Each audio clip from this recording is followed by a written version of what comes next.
ஒரு கொள்கையை வந்து சனாதனம்னா என்ன, ஃபர்ஸ்ட் ஆஃப் ஆல் எதுவுமே மாறக்கூடாது, எல்லாமே நிலையானது அப்படின்னு சொல்கிறது தான் சனாதனம்னு அதுக்கு ஒரு விளக்கம் சொல்கிறாங்க.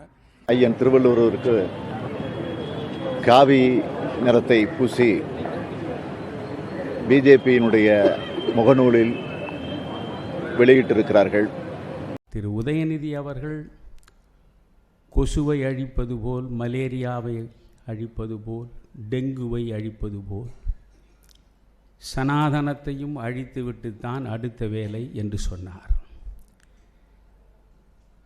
கடந்த 70 ஆண்டுகளுக்கு மேல் பொய்யையே பேசிக்கொண்டிருக்கிறார்கள். தமிழிலே அழகான ஒரு மொழி உண்டு. பொய்யுடை ஒருவன் சொல்வன்மையினால் மெய்போலும்மே மெய்போலும்மே, மெய்யுடை ஒருவன் சொல்லமாட்டாமையால் பொய் போலும்மே பொய் போலும்மே. திரும்ப திரும்ப வசீகரமான வார்த்தைகளை வைத்துக்கொண்டு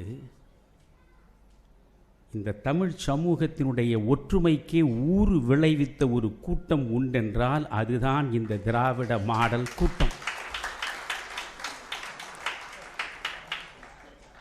நண்பர்களே, ஒன்றை இரண்டாக பிரிப்பதில் எந்த பெருமையும் இல்லை. இரண்டை ஒன்றாக இணைப்பதிலேதான் மனித வாழ்வின் உன்னதம் இருக்கிறது.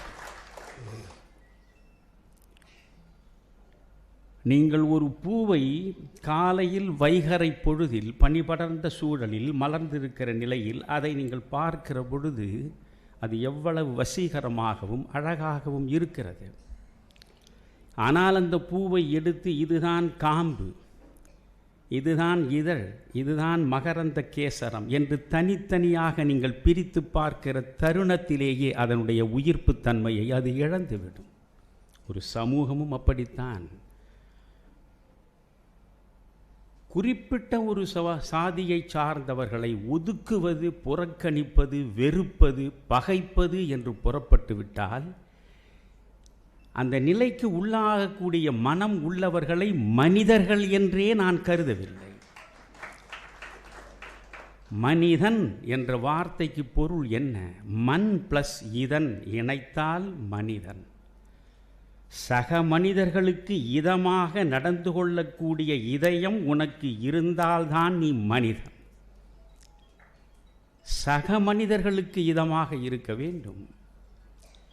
ஆனால் ஒரு குறிப்பிட்ட சாதியை, ஒரு குறிப்பிட்ட சமூகம் என்று நான் சொல்ல மாட்டேன். நீங்கள் பிராமணர்கள் என்பவர்கள் ஒரு சமூகம் அல்ல. பிராமணர்கள் ஒரு சமூகத்தின் தவிர்க்க முடியாத ஒரு அங்கம். நீங்கள் ஒரு அங்கம். அனைவரும் சேர்ந்ததுதான் ஒரு சமூகம். ஆனால் இவர்கள் எப்படி பிரிக்கிறார்கள்? மத்திய ஆசியாவிலே இருந்து புறப்பட்டு இந்தியாவின் வடமேற்கில் பஞ்சாபிலே வந்து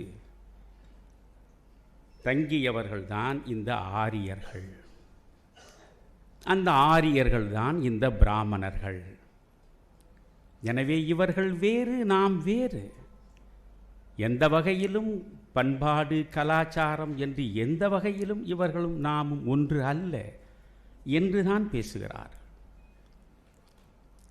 நண்பர்களே, மத்திய ஆசியாவிலே இருந்து அந்த காலச்சூழலில் இவர்களே சொல்கிறார்கள், கிமு 1500ஆம் ஆண்டு அந்த நேரத்தில் தான் இவர்கள் மத்திய ஆசியாவிலிருந்து புறப்பட்டார்கள் என்றால், கிமு 1500 ஆண்டுகளுக்கு முன்பு, அதாவது 3500 ஆண்டுகளுக்கு முன்பு மத்திய ஆசியாவிலே இருந்து ஒரு கூட்டம் புறப்பட்டு இந்தியாவில் நிலை கொள்வதற்கு வருகிறது என்றால் யோசித்து பாருங்கள்.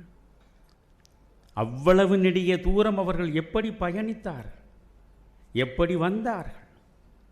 சரி, மத்திய ஆசியாவிலே இருந்து 3500 ஆண்டுகளுக்கு முன்னாலே மேற்கு பஞ்சாபில் வந்து நிலை கொள்ளுகிற வரையில் அவர்கள்தான் ஆரியர்கள் என்று சொல்கிறீர்களே.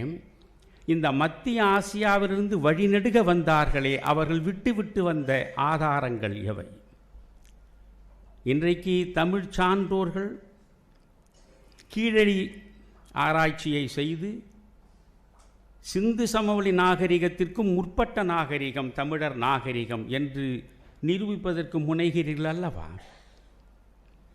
அதுபோல் 3500 ஆண்டுகளுக்கு முன்பு அவர்கள் புறப்பட்டிருந்தால் புறப்பட்ட இடங்களிலெல்லாம் ஏதாவது ஒரு சுவடு, ஒரு தடயம் இருந்திருக்க வேண்டுமல்லவா?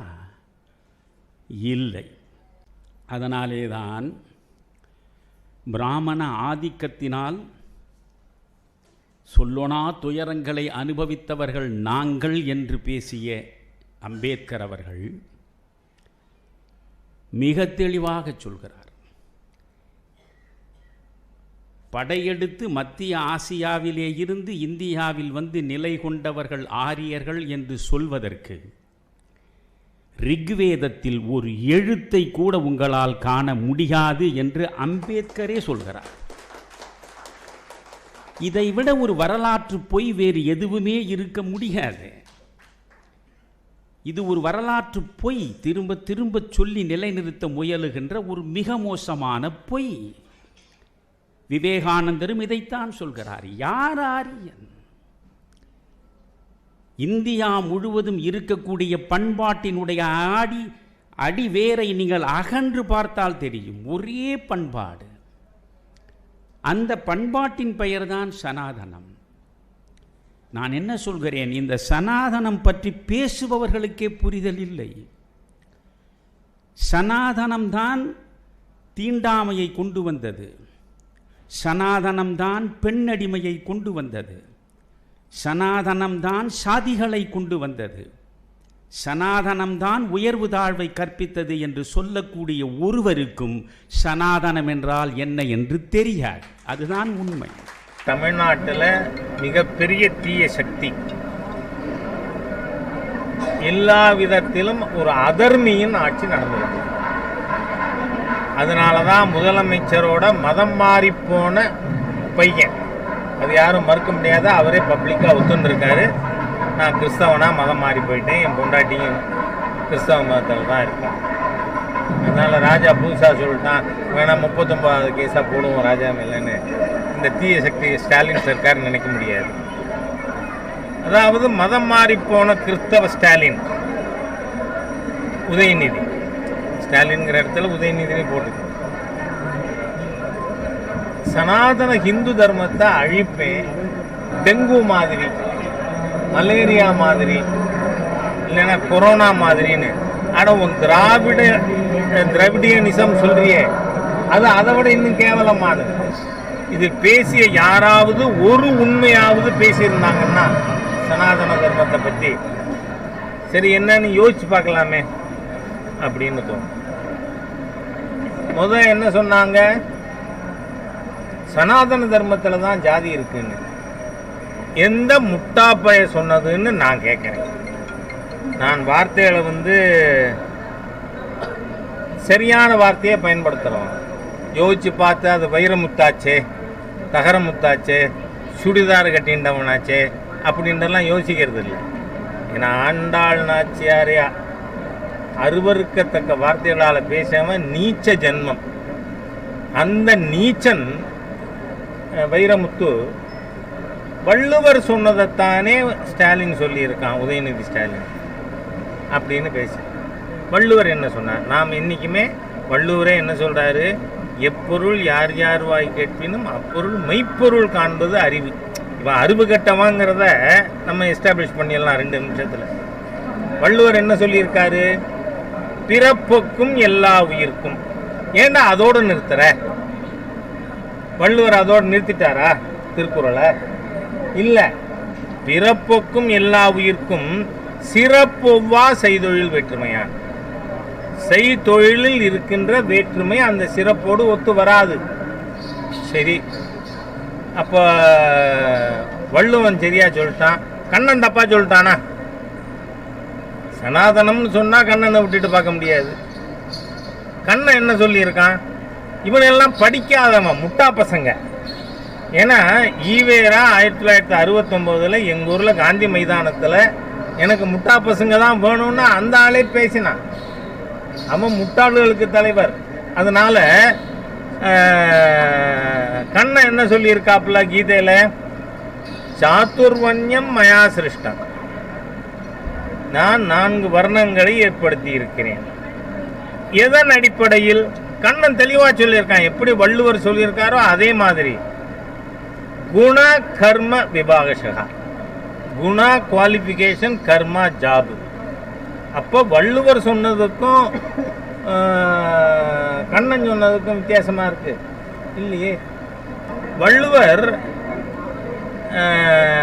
பிறப்புக்கும் எல்லா உயிர்க்கும்ங்கிறத மாத்திரம் சொல்லிட்டு விட்டுட்டாரா, இல்ல 4 வர்ணத்தையும் பேசியிருக்காரா? Let us be frank. அறிவார்ந்த ரீதியாக ஆர்கியூ பண்றவங்களுக்கு நான் பதில் சொல்ல தயார். ஆனா உதயநிதி மாதிரியா ஆராசா மாதிரியான முட்டா பசங்களுக்கு நம்ம பதில் சொல்ல முடியாது. ஏன்னா முட்டாளுக்கு பதில் முட்டாள் தான் சொல்ல முடியும். இது வள்ளுவர் என்ன சொல்லியிருக்காரு? அந்தணர் சொல்லியிருக்காரா? அந்தணர் என்போர் அறவோர் மற்ற உயிருக்கும் செந்தன்மை கொண்டுள்ளது. அரசன் பல அத்தியாயம் சொல்லியிருக்கார். வணிகர் பல அத்தியாயம் சொல்லியிருக்கார். வேளாளர்.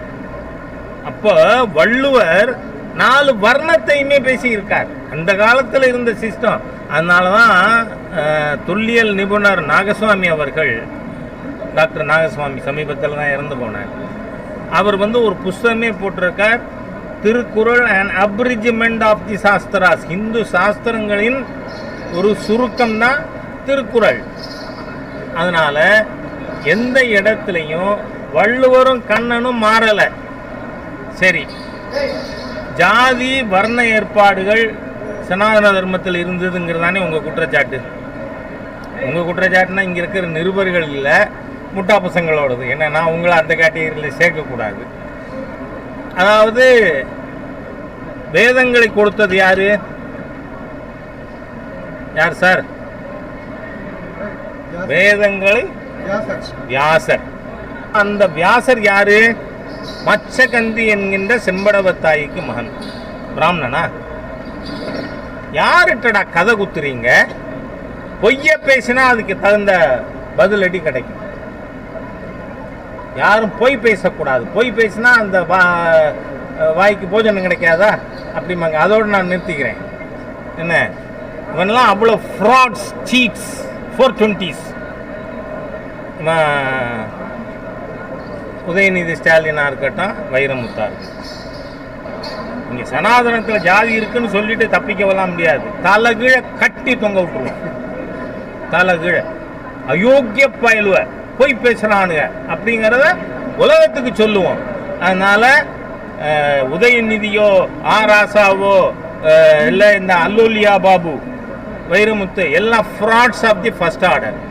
அன்னைக்கும் ஜாதி இருந்தது இல்லை, அதற்கு அப்புறமும் இல்லை. இந்த ஆணவ கொலையே யாருக்கு அப்புறம் வந்து தெரியுமா?